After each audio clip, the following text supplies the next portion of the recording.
dalka Malawi waxay nagala joogay marti badan afar qof bay ahaayeen laakiin maanta waxaanu halkan ku fadhiyayno marti u nahay Bristol Jack Mapanje innaga xaggeena Maxamed Ibrahim Warsame Hadraawi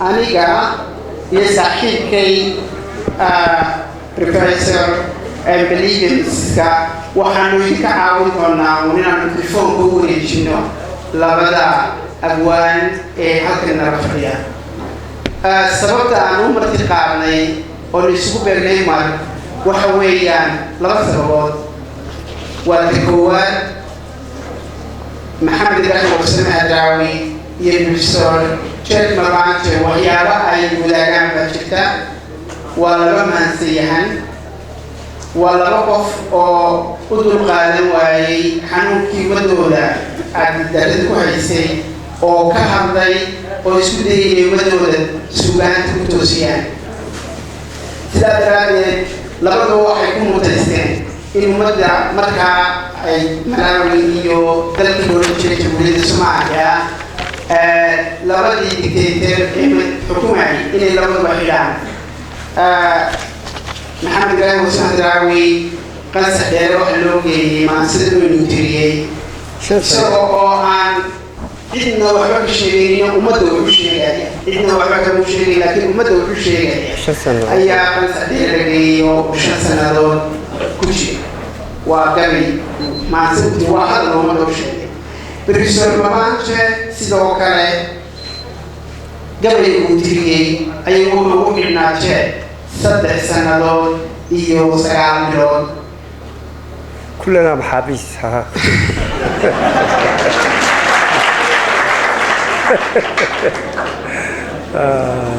labada markii ay jeelka ka soo baxeen halkoodii may fadhiisaneen dagaalkii ay ku jireen iyo wuxuu sheegistii ummadda dagaalkooda qori mu ahayn ayay labadaba sii wateen ilaa maantana waxay ku jiraan hadalka ummadooda ugu sheegayeen oo labadaba ummadooda hadalkoodii intuu dhaafay hadday adduunyada u sheegayaan labadaba af sugaantoodii adduunyada lagu turjumay oo adduunyada la gaarsiiyey oo ummadda kale ayay nala wadaagtay sidaa darteed waxaan weydiisan doonaa Maxamed Ibrahim Warsame Hadraawi inuu hal maanse noo akhriyo sida saaxiibkay isaguna Bristol Mapanje uu weydiisan doono inuu maanse noo akhriyo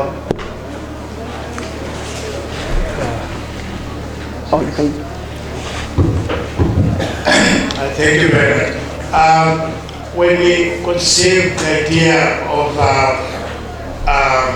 having a Malawian presence at the Hargeysa International Book Fair, one of the things that struck us was the manner in which poetry had been a very important part of both the society, generally Somali, but also Somaliland in particular. And I had the greatest pleasure of listening to Hadraawi in London during Somali Week. And it was very clear to both of us, Jama and myself and also Ayan, that one of the links it would make was to bring two important poets, national poets, together. And we noticed that there was something quite similar in terms of their commitment to society. Both poets were committed to their societies at a very, very deep level. But more than that they were using oral tradition, received traditions of their societies that have been transmitted from generation to generation. And that this would probably be something we want to celebrate through our two poets. But there was also, strikingly, a similarity of experience between the two poets, both Hadraawi and Jack Mapanje, sadly found themselves in a situation where their commitment to art and their commitment to the use of traditional forms in order to illuminate their societies, actually landed them in jail. And so we thought, again, that would be important to reflect on and also celebrate. But moreover, that they have come through the other side, intact, and still practicing their craft, have not been destroyed by the hand of the dictator. But also similarities in terms of our societies generally, that in both societies, oral literature is very important. In Malawian societies, from birth to death, you'll be attended by music. Weddings, traditional songs are sung at weddings, as well as at funerals. And again, we thought that was an important point of similarity that we should celebrate. So we're both very much looking forward to listening to these two distinguished sons of Africa.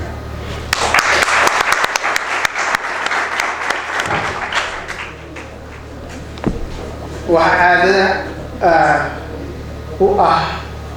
قرن اليوم مرتين محمد الله والسلام هدراوي يعني وما طبعا درسنا هاي مرتين الروي هاي مركب مدام مرتين الروي هاي وحن فوق رسينا إن بروفيسور شيخ مبانشة وآخره قبل آخره.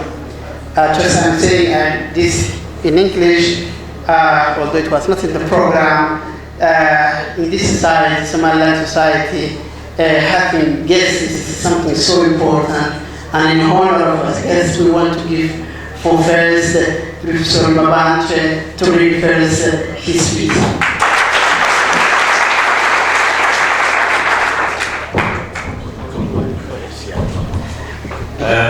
You can use that. Good evening, and thank you for giving me the opportunity to read first. If only because I'm a minor character, the main one is the one who is coming. So I will take advantage of this and read them. I do not know how many minutes I'm going to be given. Roughly how many minutes? Let's start with one and then... One poem each and the next one? I think that's... One on one, yes. One on one. Okay, that's all right. On oral literature and the use of traditions, I would like to warn that those of us who are going to use oral traditions should go there with caution. As Nuruddin implied earlier, my experience is that the use of oral traditions is going to be selective. Not all African tradition is necessarily good. Some of it is very good for use of poetry. The first poem I'm going to read is based on what my mother used to teach me about storytelling. But the one I have chosen is a new poem which I have written. After 23 years in the UK, in exile as it were, and after publishing 5 volumes of poems, and after change of government in Malawi, I decided that I was going to go home, or let me try and go home and find out whether I can stay there for good. And so the first thing I did there is to ask myself the question, if I go home, what are my relatives and friends, what are they going to say and believe? So the first thing that I decided to do was to write a poem about deciding to go home. And then I discovered that I have so many homes that I do not know whether I'm going to that home or which home. This poem is based on several jokes. I stayed in England for 3.5 years at a place called Wordsworth Trust. And there, Wordsworth was a British poet. And the area is surrounded by lakes and mountains and hills. And so one day we were getting drunk and talking about what lakes were. And so I was arguing that the lakes which are there are not lakes at all. So my boss said to me, "How do you define a lake?" So I said, "A lake is a piece of water which has crocodiles in it. And if there are no crocodiles, it's no lake at all." So I decided, why don't I pick up that theme and write a piece about my fears of going back home after more than 20 years. The other aspect of this poem is based on the Malawian tradition about the chameleon. The chameleon changes color accordingly in each environment. But also there is a proverb which says, however much the snake may travel, however far it may travel, it eventually gets back home. But enough of preaching. This is a session of poetry reading. Imagine tones.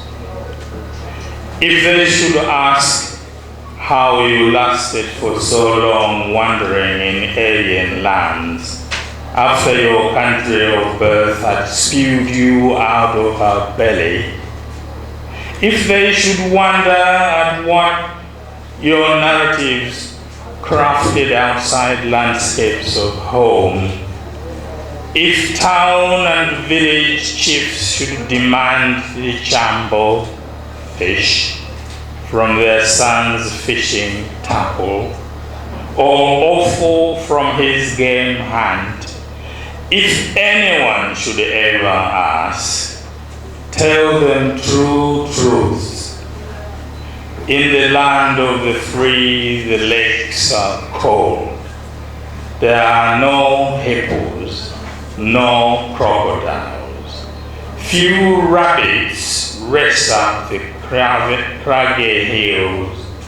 And imagine yourself a mere tenant on the tobacco farm of an invisible, eternal despot. They reap most from their toil, those who bend backwards the furthest.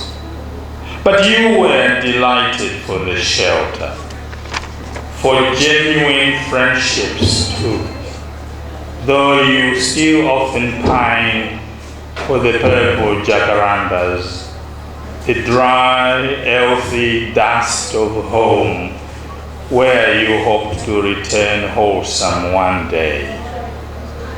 Doesn't chameleon wear the colors of his adopted twigs?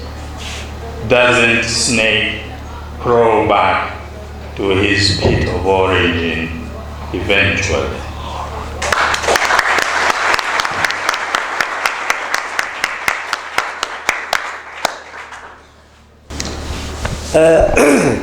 بسم الله الرحمن الرحيم.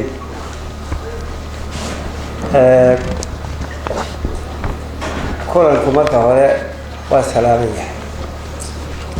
mar haddii dadka goobta fadhiya inta ugu badan ay Soomaali tahay,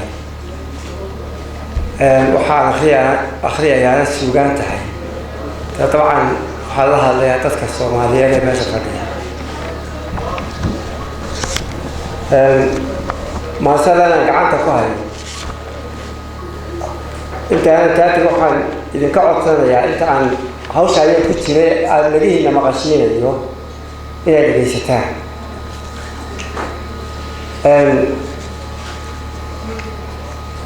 waxaan tirinayaa maanso halka taalla sugaantayda ka mid ah magaceeda waxaa la yidhahdaa heega muqdheer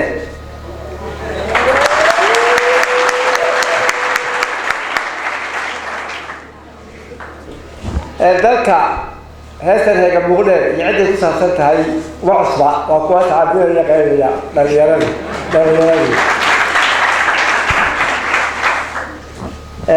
waqtiyada ka mid ah oo aanan fikradan lahayn nin dhalinyaro ah ayaa waxaa joogay dalka Kenya habeenada ka mid ah ayaa nin Soomaaliyeed oo gabadh buu guursaday tabaadna hudee halkaa ku yaala ayay ahayd inuu yimaado ana halkaa lagu martiqado anigoo goobtii fadhiya ayaa salaankii dheera waa fooq bay ahaydeen soo sanqaray marka waa inankii gabadha guursi iyo gabadha guursado gacmaha is haysta ayaa soo koray bisha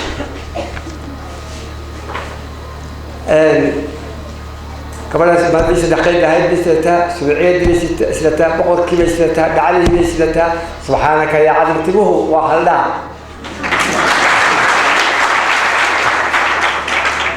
kabiyaga hadii goor dhacdooyinka nolosha iskama hadlo qof isagoo hurda iskama mariyoodo dhacdooyinka nolosha ayaa qofka ka hadliya gabadha saddex qayb sidata iyo suuciyada tabihii soo fidhaya halka ay tibuhu joogaan iyo kabihii jaangeriga ahaa oo isku kalsoono boqolkiiba boqol dulba eedo marka albaabka laga soo salaanka laga soo sanqaraba attention baa dhacaya balada qofka soo gelaya ku weeyaan waxa la socdaa wax marba cid timaadaba finally ayuu soo sanqaray salaankii anigu dusha fadhiya waan ka burugaysnahay xaaladda aan ku dhex jiro waayo ma aha wax aniga ma aragtay wixii aan doonayay maaha waa inaan Soomaaliya guursaday laakiin guursaday yani aan ku banaanayn haddii ilaahay ka dhigo waxaan doonayaa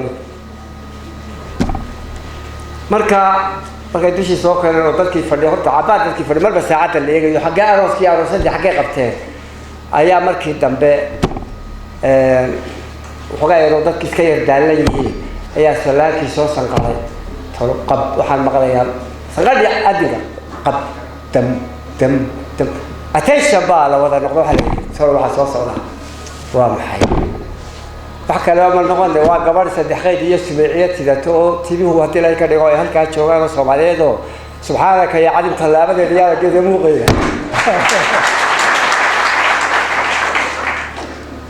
duruufaha dadka ka qofka ka hadlaya raggan la yara bay tiriyaan way wax dareenkiisa taabta oo ka hadlaya ay jiraan waxaan idhi gabadhaas caawa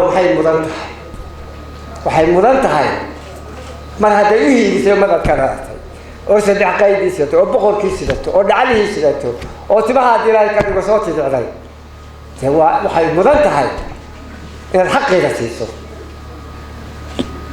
heestaasi habeenka intii horta waxaan u bixiyey heega muqdheer heegadu waa heegadu waa daruuraha ka mid oo meesha ka hadlaya goorka muuqato qurux badan baa heega la yidhaahdaa dadkii meesha fadhiya marka inay taarka bashada taageero subxaanallah marka habeenkaasay ku saabsaneed maansadani magacaasan gabadha u bixiyey waxaan rajeeyey inantii inaanu bal hadda mar kale kulanno laakiin waxaan arkay inaan suuragalahay meesha waa Nairobi dhaqan gooni iyo caado gooni iska leedahay waxaan jeclahay inaan dii tiriyo maasada heega muqdheer ee gabadha ku saabsan ummadda u hiilisay saddex qayb iyo boqorka iyo dhacdaha sida tayadoo baahidii gaagabnaa iyo wixii garanaysaan dadka dumarka meesha fadhiistaan isku kalsoonida caynkaasa iyo raganimada caynkaas iyo hiilka caynkaasa ilaa qofka waxbaa ka hadliya iskama hadlee ayaa hiilay ku kacay halkii sheekadii dhammaantay iska tigay waxaan u ogaaday inaanan gabadhii dib u arkayn waash waa Nairobi meesha ka timid ma weydiin aniguna meesha qariib baan ku howaan hawlaan u tegay markaa laakiin waxaan tiri xusuus ka reeb حاجة أنت عن كبح أيوه هذا يرك هون إلا يدقيستو وهذا مقدار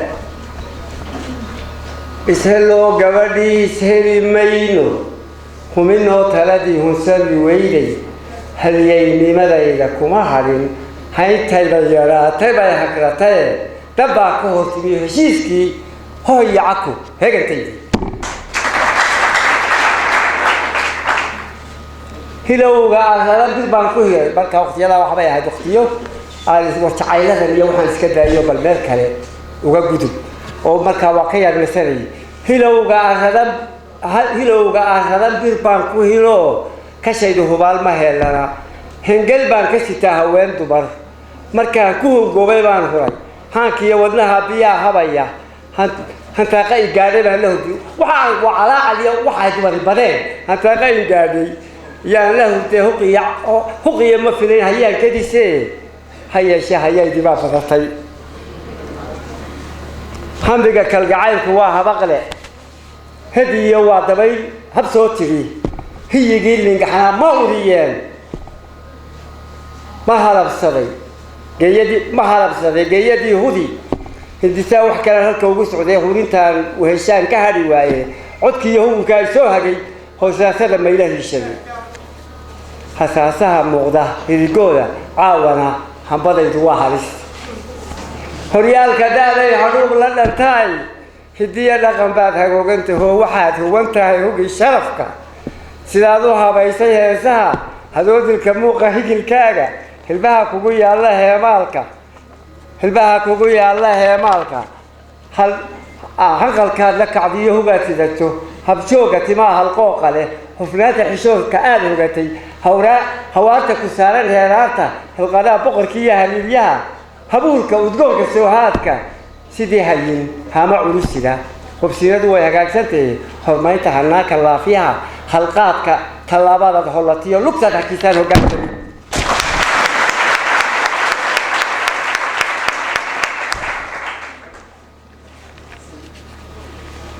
دولها بتاعي عيد أوهضان تيلتوها مشهودة دوغ هرسضي حريت هرو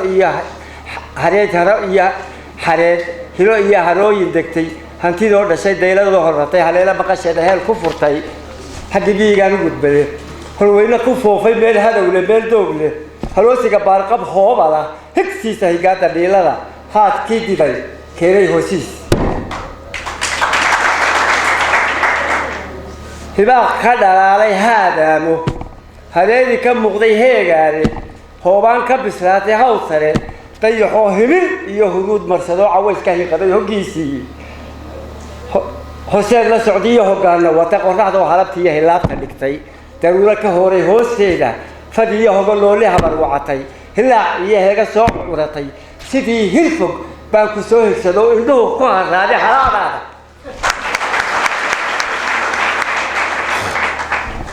خفتينادو way hagaagsantahay hadhow iyo habbo iyo hawla dambe horjoogaagu heelo igu dhari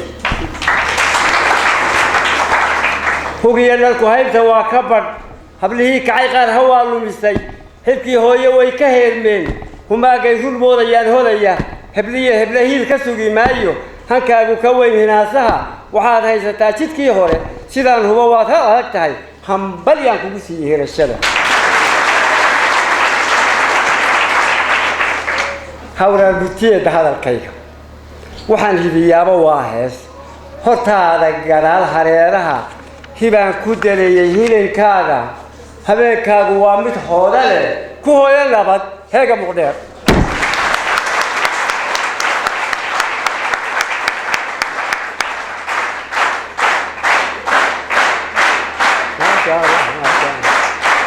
بارك الله فيكم بارك الله فيكم بارك الله فيكم I can translate. It's unfair to our audience, but I invite for those who are close just to give hints from time to time whether they are saying about his birthday. Now, again to Jack. As you can see, we're working on two different levels.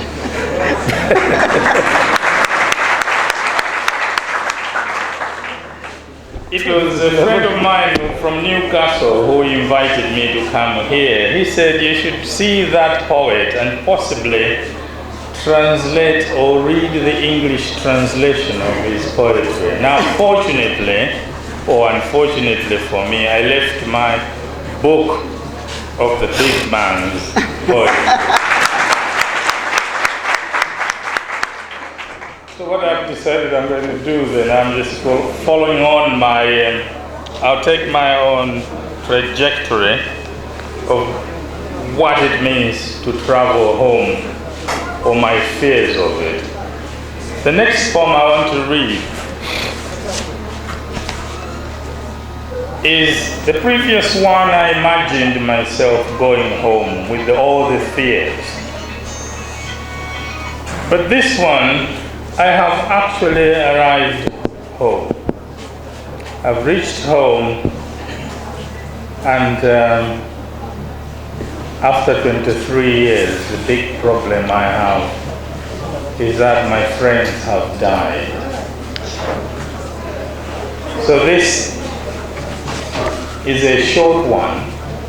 The only thing that is oral about it is the address. I pick up the address from the oral tradition and try and weave it within the context of the narrative. I write narrative poems, and my base is the oral tradition. The note on returning home. This is it, she said, pointing at the mound with the Bible she had brought from the house. This is where we buried your brother. And it's not a shock of thieves stealing the wreaths we heaped on his mound, only to sell them again to their next bereaved client, which bothered me. That's no then. It's my discovering 2 months before your visit what had troubled my dearest man the last years of our lives together. And why did I open these pages? Did I not open these pages before his passing? She strikes her chest, beads of tears running down her cheeks, then pulls out a note. This is what's been gnawing at my heart since I unearthed it. Darling, you said I tormented you when I turned to the other side each time you joked about yearning for another kid. I'm sorry. But I did not know how to tell you. One infidelity gave me the incurable curse I did not wish to pass on. I love you and the children. Dear, you will always be my finest angels.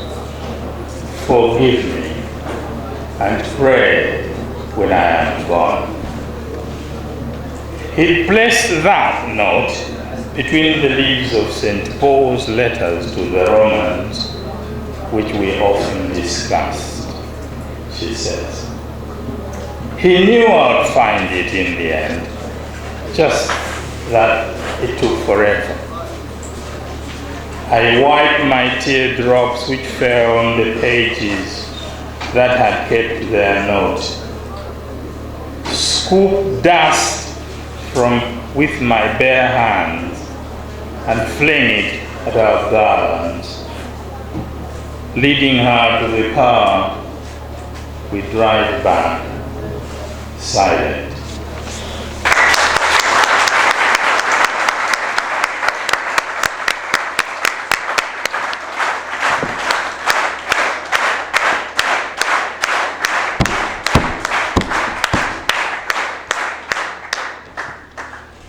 I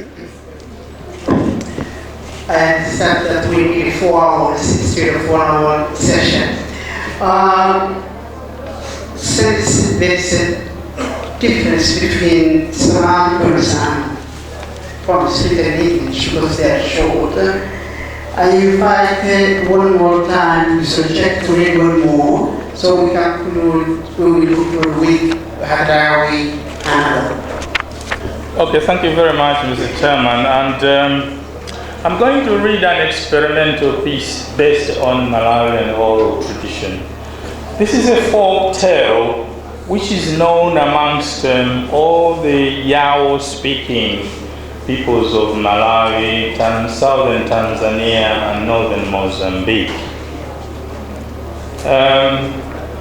What I've been trying to do, and what I'm still trying to do, is to turn this into a nice little story for children. So I'm going to ask you to be my guinea pigs. I want to try it on you and find out whether it will work. Kalikalanje. Kalikalanje is the name of a person, a little boy who was born with knowledge of the world. Canto 1. Kalikalanje. Diminutive already fried one. My name is Kalikalanje, son of Kalanje and Likalanje, both of Lanje, a village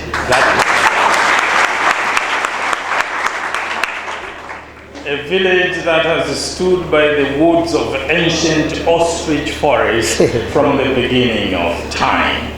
How I came into the world, birth elders amongst the Yao peoples of Malawi, Mozambique, Tanzania, where my tales told by the fire have numerous varying accounts.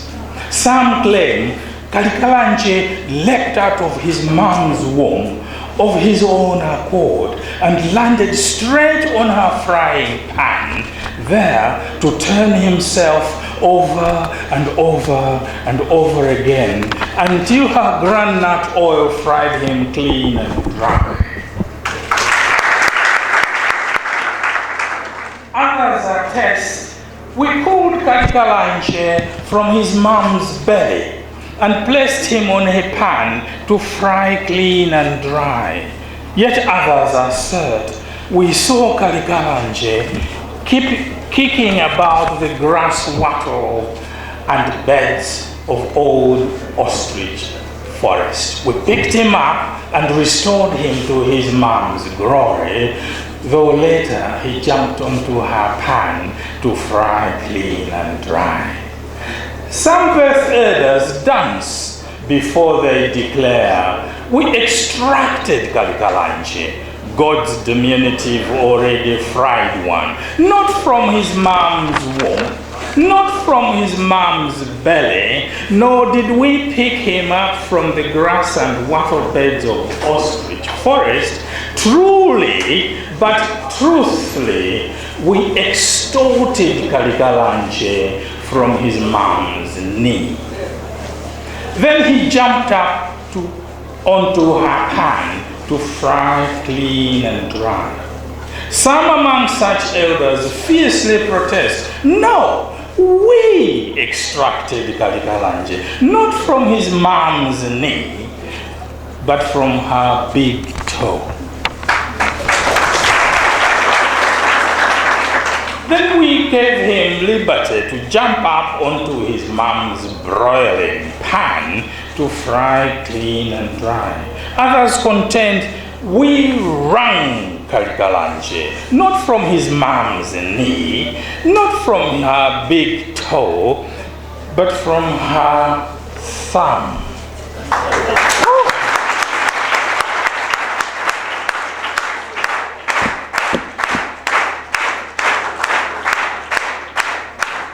He then leapt up onto her pan to fry clean and dry. The accounts of the tale of my birth are legion. If some intensely contradict others, that's the spirit of my tale. What birth elders agree on, wherever they tell my story, is when I breathed my first breath, at once I opened my eyes and saw. At once I touched and tasted. At once I heard and smelled. At once I knew the past, the present, the future. At once I began to talk, think, imagine in my mom's tongue. Besides, at birth I did not scream as foolish babies all over the world do. After screaming with rapture at my conception, I just thought it might be prudent to merely chuckle at birth.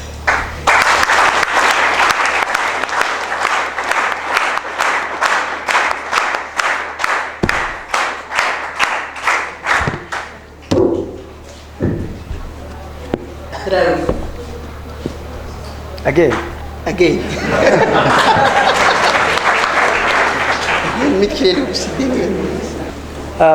ما شاء الله هاتنا ويكن عاو كل وسكعويسو بل أنا عاو بنانة كيا وحن كتيجيا ما سر اللي هذا صرت النوش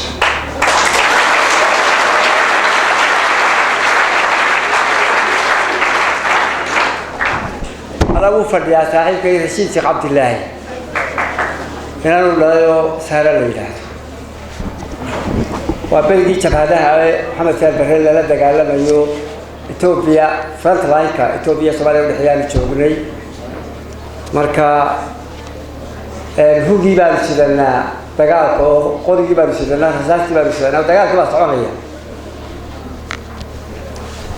مركا عنده قوبتا دقال كان شوغي لكن وقت دير كبعد بان نسشو تجي على سببه halka toddobaad baad joogaysaa wadeerna saaysa dabadna halkii waad ku noqonaysaa markaan halkii tagay bada uu fadhiyaa Rashid Sheekh Cabdilaahi la yiraahdo gabadhu dhalay Sahra Rashid Sheekh Cabdilaahi la yiraahdo oo Suugaandaariya way aabaheed baa Suugaandaariya oo ku ababiyay suugaanti kalgacalka suugaanti ayaa markaa front line-kii ka noqday halkaan muddo joogay oo Addis baa tagay markaa Addis tagay intii Sahra Rashid سؤال مرة يقول لي أبوه تقول هذا وحش وقال ما تده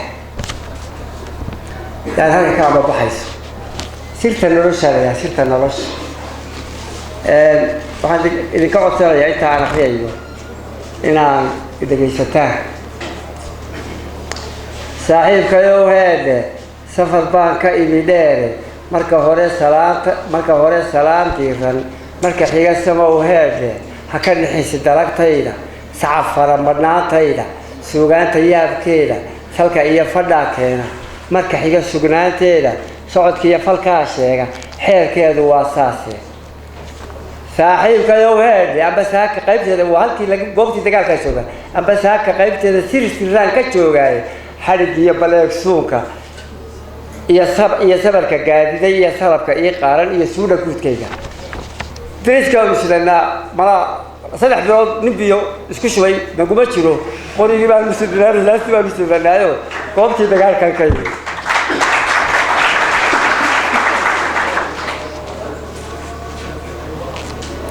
ها هي هيجي وحان سابك أوجل جلي سما وهانت السباق إلى كل يقضي أساسا كبر الساعة سند ولي بحيشية كل هذي سلوناتو سميه دوانيه سبع ثلاثة اللولبي وابختي لا تقال لي محمد سيادة سيدا سويه سيدا يشتري مركا حيا سووا هذا ثلاثة بغلقاء غيره سوف تنهبه وغيره سالفوديك هو كيسة بل سلال كفور الله يستقبتن هي سيسن لوك الساس وشيداني سيدا سفيري سيدا يقرال ديرو فقد الصلان لفاس وغن ودكي شفتي لكي الليل فقد الصلان لفاس وغن سببت وقو أي هذه فالدقايسو سايلانكا يسوق بيرقاتك يسبق يجيزة واحد ركتي وساسا واحد مقاشي وساسا محاد أوران الله يسوع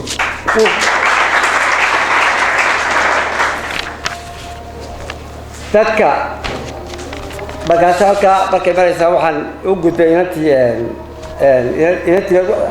وجود وحن يجي هيدا سراي هيدا وحن هذيك كوس عنقي كوتوقي تذكر كذا صوصوعي سهر كوبي ريال سيدو أبها هيدا سماعي فران هيدا كوسينا يا هيدا سويا التاريخ يدا سال جودين مرتدان سراي هيدا سهر كوبو قرياي هذا سراي هذا عرض صوبنا هذا سبدي رشيد يالو يا ويلدي سادو يا سود عيهويو سنتي هذا لكيس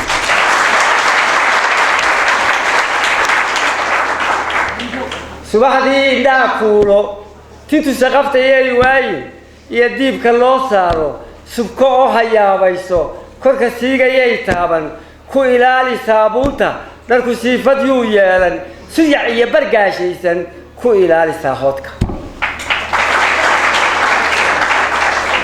قرشادو سهلاي روح سدو قارويان هدو سابقا ياشي قرق ماله سلوكي قرشاد هدي لاي كسيو وحلا سلوكو والله بارتي معها تدكو سي قديدا معها وقاعدة متكملها تدكو سي قديدا معها سوقب إيه روين معها سمل إيه الحديث معها رتي إيه السبين معها فلك إيه سبناتيسا سعودك يا أباتيسا لغن سليح شوت كيسا طبعا إيه سرتلال هايسا إيه سول مردافانا وحصوف بحولابا كاكسو عني هايوي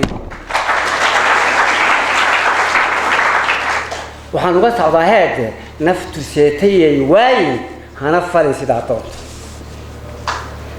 هذا كان سر ويديسا هذا كان سر ويديسا ونساف قفكي وايا قفكي قرن وايا ونساف قفكي وايا هكتاقي سربيبتيسا هنا جلي سرسور أوضن هنا لومي سرقوينتيسا هنا لقي سنقاتيسا هكو سحب برير كيسا كنت سقوط هاو يلين هسولداري دوديسا سيسبا وداقيسا سبابي عبارتارا سنفكية البانتيسا تدح هالكي دوني صدن يعني كاقاب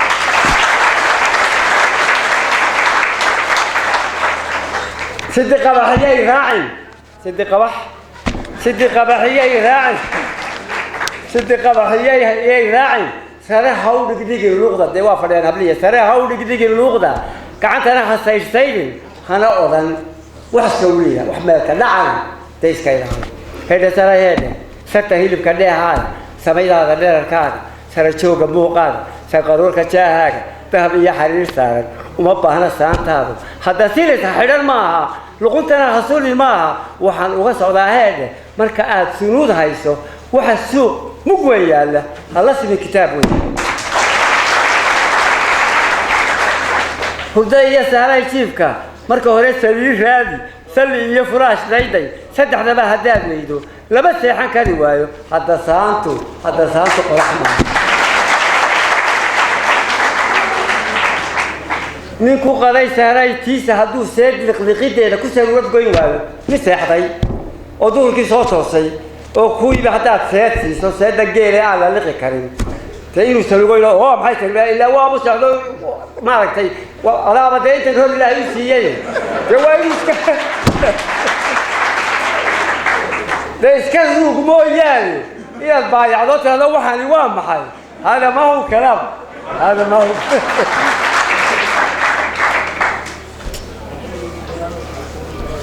واتها ها سواقية برود ولا سبي تعلي عابانا ها ده تشي قد لماها دكوها صور هذا هذا نيك قضية ثلاثة هدو سيدك لغيد هذا كسر ولدك واسواقية برود ولا سبي تعلي عابانا ها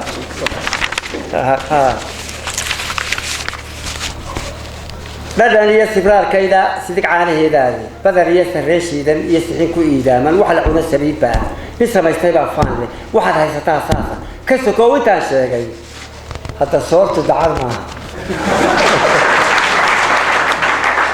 دركو سارق ولا معها سيروني قرن معها يسبرن داقيرا مناها سروال بيلا هذا ساركو كوديدن فد حقيت عيب معها هذا سراي هذا سر ضرورا أو ما سوا كبيه سر ضرورا أو ما سا مرا أبو سرمانتية على بارك الله سيسي بقر وذا سياق خيسن سنديال ترشيلا ديبسن تصبح دور سقالابا يقول سنار ليهل سبعيد حدية ليفلة أديكو سيدي داهل يتباها أوصوهن كدر سلي شفاء قولك كراسية سريك شاكتين سيتا بديحك الله يعني بقوم كاستاك وريحة هالكا ملي مثلا ملي يعني نبتي سلا أولي أي وقال كانوا برقاول ويا عجة أو هدير هاي كانوا سبحانك يا حبيبي هذا سلام لو قالوا أنا لو كان يحكم لا يحكم تونيا هذا وعندي أيكو بنات هاي هذا سلام لو قالوا هكو تبي سقلا وارن سلورن كهوي توتي هسلورن حين دابك هكو بحي سلوبناتا هسريرا وايلك سكتك كذا باشا سهي يافك لقاتك هكذا يداسوا بان قبل يوم سيدي واي أنا هو حمريين يا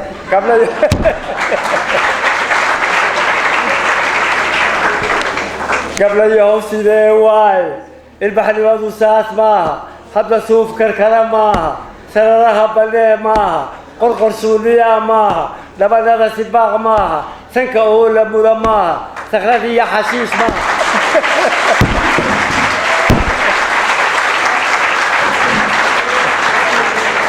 ما شاء الله ما شاء الله ها سخرتي يا حشيش ماها سوي لي رياض ماها فري يا سرعاد ماها سحر غير قلبيد ماها كما سوق الليل ماها سوريا دردرة ماها سرسلوا عد كلام ماها وحسي لوك قفص لوك دايا ماها وحسا وابا نقوم ماها سنتا يلا قفص وابا نقوم ماها سنتا يلا فاض دوت كسبع قوتي تبي ماها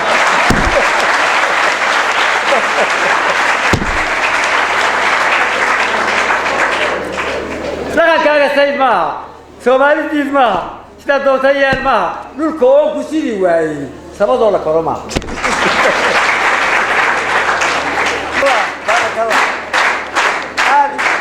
الله يخليكم وما هتنتين وما هتنتين وما هتنتين